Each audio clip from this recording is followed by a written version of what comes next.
The Hares and the Frogs. Once upon a time, in a dense forest lived a group of hares. These hares were gentle creatures, but unfortunately, they were also very timid.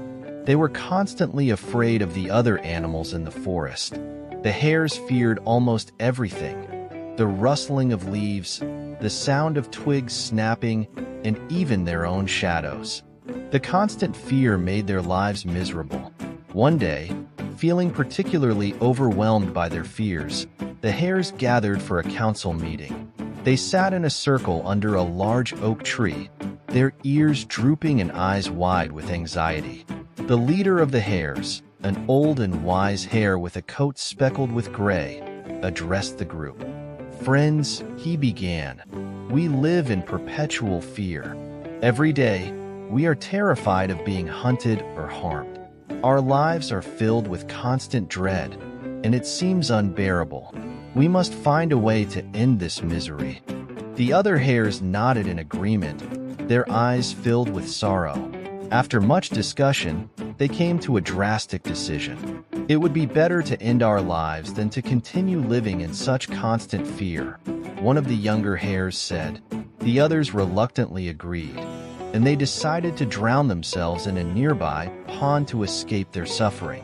With heavy hearts, the hares made their way to the pond.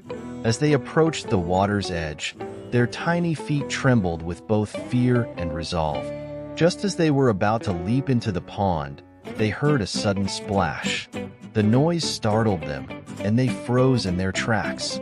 Looking towards the sound, the hares saw a group of frogs who had been sitting on water lilies.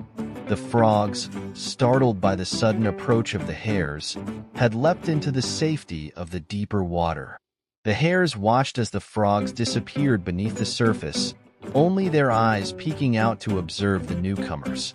One of the hares, a small but observant one, exclaimed, "Look, the frogs are even more frightened than we are." They jumped into the water the moment they saw us coming. The leader of the hares, who had been preparing himself to leap into the pond, paused and looked at the frightened frogs. A thoughtful expression crossed his face. "Perhaps," he said slowly, "things are not as bad as we thought. If there are creatures more fearful than us, then maybe our situation isn't so hopeless after all." The other hares began to murmur in agreement. They realized that their fear was not unique to them. Just like the frogs, many creatures had their own fears and insecurities.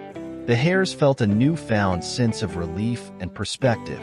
With this revelation, the hares decided not to end their lives. Instead, they hopped away from the pond, feeling a little lighter in their hearts. They understood that while they might be timid, they were not alone in their fears. This realization gave them a sense of comfort and strength to face their future challenges. From that day on, the hares continued to live in the forest. Though they were still cautious and wary, they no longer felt completely overwhelmed by their fears. They knew that, like the frogs, every creature had its own struggles. And sometimes, knowing that you're not alone can make all the difference in the world.